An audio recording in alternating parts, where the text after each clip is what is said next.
ایک سلطان یحییٰ نام کا بادشاہ گزرا ہے. عرب کے کچھ حصوں کا حکمران تھا تو اس کو بڑا شوق تھا لوگوں کو بانٹنے کا. دو قسم کے لوگ ہوتے ہیں نا, کچھ کو جمع کرنے کا شوق ہوتا ہے, کچھ کو شوق ہوتا ہے کوئی روٹی کھا لے. حضرت ابراہیم علیہ السلام بغیر مہمان کے کھانا, کچھ ایسے بھی ہوتے ہیں جن کے گھر بندہ چلا جائے تو پتیلی پہ ڈھکنا دے لیتے ہیں. اپنا اپنا فرق ہے نا جی, ہر آدمی کا اپنا اپنا ذوق ہے, منت کرتے ہیں کسی کی. مجھے بڑی بات پسند ہے شیخ سعدی کی, قرضے لے لے کے مہمان نوازی کرتے تھے. ایک دن سارے مقروض اکٹھے ہو گئے, کہنے لگے بابے پیسے دے.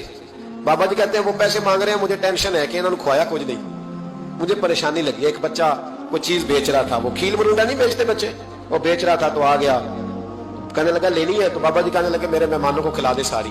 بچہ بھی راضی ہو گیا کہ سارا اکٹھا ہی گاہک مل گیا ہے, تو سارا جب کھلا دیا کہنے لگا پیسے. تو شیخ سعدی فرمانے لگے تو بھی بیٹھ جا, یہ سارے پیسے لینے آئے ہوئے ہیں, بیٹھ جا, ان کے پیسے انہیں ملیں گے تو تجھے بھی. تو بچہ رو پڑا, رویا, کہنے لگا میں تو یتیم ہوں, 4 بہنیں چھوڑ کے آیا, اماں کی دوائی بھی لے کے جانی, مجھے تو پیسے چاہیے. بچہ رویا تو شیخ سعدی کا ایک مرید آیا, اس نے لا کے نظر پیش کی, کہ حضور یہ نذرانہ ہے. 400 دینار لایا. تو حضرت سعدی نے سب کو دیے, بچے کو بھی دیے. سب لوگ چلے گئے تو ان قرض لینے والوں میں سے ایک بندہ سمجھدار تھا, حضرت سعدی کے پاس آ کے کہنے لگا بابا سمجھ نہیں آئی, ہم برسوں سے لینے آ رہے تھے مل نہیں رہے تھے, کتنے مہینوں سے مانگ رہے ہیں نہیں مل رہے تھے, آج فٹافٹ مل گئے. تو شیخ سعدی بزرگ تھے نا, تو بزرگوں والی بات کر گئے, کہنے لگے تم میں رونے والا کوئی نہیں تھا نا, پوری مجلس میں ایک بھی رونے والا ہو تو سب کا کام بن جاتا ہے. رونے والا عاشق دا کم رونا توڑا, اے بنا رویو نہیں منظوری, بنا رویو نہیں منظوری, تے بنا رویو نہیں منظوری. عاشق سدا ہی ہوندا رہندا, پاویں وصل ہوئے تے پاواں دوری. کا رونے والا ایک آ گیا ہے تو سب کا کام بن گیا ہے. تو کچھ لوگوں کو شوق ہوتا, بادشاہ کو سلطان یحییٰ عرب کے کچھ حصوں کا بادشاہ تھا, شوق بڑا تھا لوگوں کو کھلانے پلانے کا, بڑا شوقین تھا, بڑا بانٹتا تھا. اور کئی دفعہ معاذ اللہ اس پر فخر بھی کرتا تھا, جو نہیں کرتا, تکبر سے بھی کہتا تھا بڑی جائیدادیں آؤ جس نے لینا ہے, تکبر بھی کرتا تھا معاذ اللہ, جو نہیں کرنا چاہیے تھا. ایک دن جامع مسجد کے باہر کھڑے ہو کے نا بانٹنے لگا. کوئی فقیر آیا تو ایک مٹھی بھر کے شرفیاں دے دی, کسی کو سونا دے دیا, کسی کو چاندی دے دی. ایک درویش بابا جی کونے میں بیٹھے ہوئے, اسی کسی دے کچھ بھی نہیں لگ دے, کوئی ضرورت نہیں, کونے میں بیٹھے.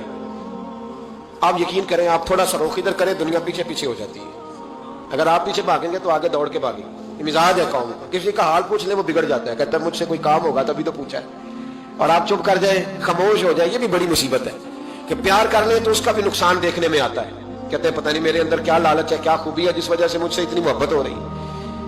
وہ بابا جی کونے میں توجہ ہی نہیں کی. جب توجہ نہ کی تو سلطان کی توجہ خود بخود ہو گئی. سلطان یحییٰ کہنے لگے بابا کوئی قابل توجہ آدمی ہے, سب لوگ لائنوں میں لگے ہوئے بھاگ رہے ہیں, بادشاہ آیا ہے.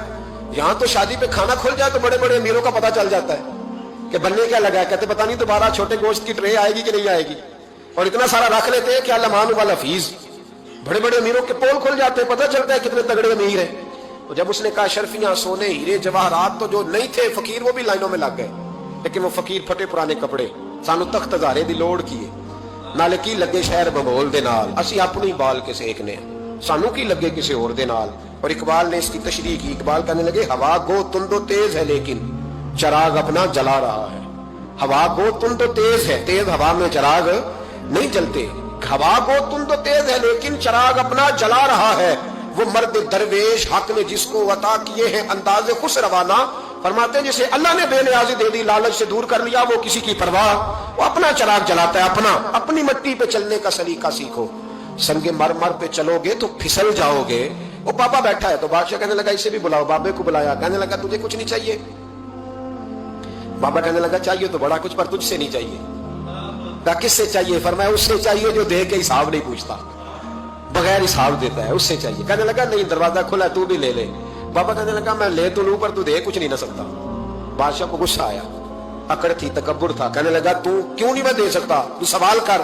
تو بابے نے ساتھ والے فقیر سے لکڑی کا کالا پیالہ پکڑا, ہوتے نا فقیروں کے پاس مانگ, لکڑی کا کالا پیالہ, تو کہا لو دے دو کچھ.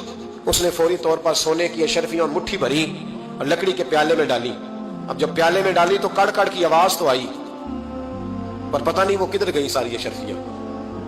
دوسری مٹھی ڈالی تو پھر کڑ کڑ کی آواز آئی, پر اشرفیاں کدھر گئی کوئی پتہ نہیں چلا. تیسری, چوتھی, پانچویں, بابے کا پیالہ خالی کا خالی. 2 دفعہ بھی, 4 دفعہ بھی. یہ بادشاہ لوگ ضدی ہوتے ہیں, مانتے نہیں جلدی. جو انہیں کسی نے بتا دیا ہوتا ہے نا سارا کچھ تم ہی ہو, اڑ جاتے ہیں.